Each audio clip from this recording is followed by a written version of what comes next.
తెలంగాణ రాష్ట్రం యొక్క హక్కులు కూడా కేంద్రంతోని పక్క రాష్ట్రంతోని హరించబడతా ఉన్నాయి. ప్రత్యేకించి నీళ్ళ విషయంలో తెలంగాణ కొట్లాడిందే నీళ్ళ కొరకు. ప్రత్యేకించి కేసీఆర్ గారి నాయకత్వంలో ఉద్యమం ప్రారంభమైందే నీళ్ళ కొరకు ప్రధానంగా. తెలంగాణ వచ్చి కేసీఆర్ గారి నాయకత్వంలో ఈ రాష్ట్రం ముందున్నప్పుడు 10 సంవత్సరాలు వరుసగా 9 ఏళ్లకు పైగా తెలంగాణ రాష్ట్రం వ్యవసాయ రంగంలో, మంచినీటి రంగంలో అద్భుతమైన ప్రగతిని సాధించింది. కృష్ణా గోదావరి నదుల్లో మనకున్న వాటా ప్రతి నీటి చుక్కను వినియోగించుకుంది. ప్రతి ఇంచు భూమిని తడిపింది. ప్రతి నెర్రలు బారిన నేలల్ని పచ్చటి మాగాణాలుగా మార్చింది. రేవంత్ రెడ్డి వచ్చిన తర్వాత, కాంగ్రెస్ ప్రభుత్వం వచ్చిన మొదటి రోజు నుంచి ఒక్కటొక్కటిగా మన హక్కులన్నీ జారిపోతూ ఉన్నాయి. చంద్రబాబు నాయుడు గారు ముఖ్యమంత్రి అయిన తర్వాత ఒక పథకం ప్రకారం తెలంగాణను మళ్ళీ మోసం చేసే ప్రయత్నం, తెలంగాణకు ద్రోహం చేసే ప్రయత్నం, తెలంగాణ నీళ్లను దొంగిలించుకుపోయే ప్రయత్నం మొదలైంది. మొట్టమొదటి 5 సంవత్సరాలు ఆనాడు కేంద్రంలో బీజేపీ, పక్క రాష్ట్రంలో చంద్రబాబు ఉన్నప్పుడు వాళ్ళు ఎటువంటి ప్రయత్నాలు చేసినా కేసీఆర్ గారు దాన్ని తిప్పికొట్టినరు. నాగార్జున సాగర్ పైన పూర్తి స్థాయిలో మనమే కంట్రోల్లో పెట్టుకున్నాం.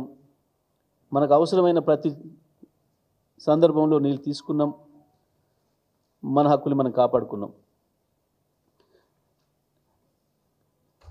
కాంగ్రెస్ ప్రభుత్వం వచ్చిన తర్వాత ఈ రాష్ట్రంలో అసలు పట్టింపే లేకుండా పోయింది ప్రాజెక్టులపైన, నీళ్ళపైన.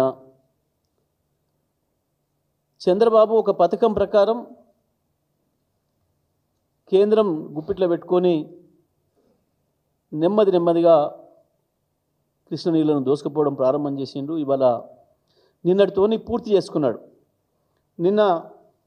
ఇవాళ అనేక పత్రికల్లో వార్తలు వచ్చినాయి. సరే, కొంత తెలుగు మీడియాలో ఎక్కువగా రాయలేకపోయినారు. ఎందుకనంటే రేవంత్ రెడ్డి గారికి ఇబ్బంది జరుగుద్దని చెప్పి ప్రధాన పత్రికలకు అది వార్తగానే కనపడలేదు, రాయలేదు. ఓకే, కానీ దాగదు కదా సత్యం. నాగార్జున సాగర్ ప్రాజెక్టు పైన తెలంగాణ పోలీసులను ఏం లేకుండా ఎలగొట్టి ఆంధ్ర పోలీసు వాళ్ళు కంట్రోల్లో తీసుకున్నారు. సిఆర్పిఎఫ్ బలగాలు. సిఆర్పిఎఫ్ అనగానే సెంట్రల్ ఫోర్సే కదా అని మాట్లాడతారు. నిజమే, తెలంగాణకు సంబంధించిన ములుగులో ఉన్న ఫోర్సెస్ ఇన్ని రోజులు అక్కడ ఉంటే ఎందుకు వాటిని నిన్న ఎలగొట్టి ఆంధ్రప్రదేశ్లో ఉన్న విశాఖ బెటాలియన్ తీసుకొచ్చి పెట్టినరు?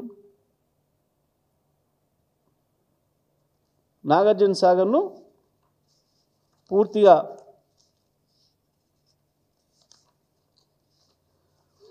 Andhra Pradesh cops take over Nagarjuna Sagar, Telangana officials tense.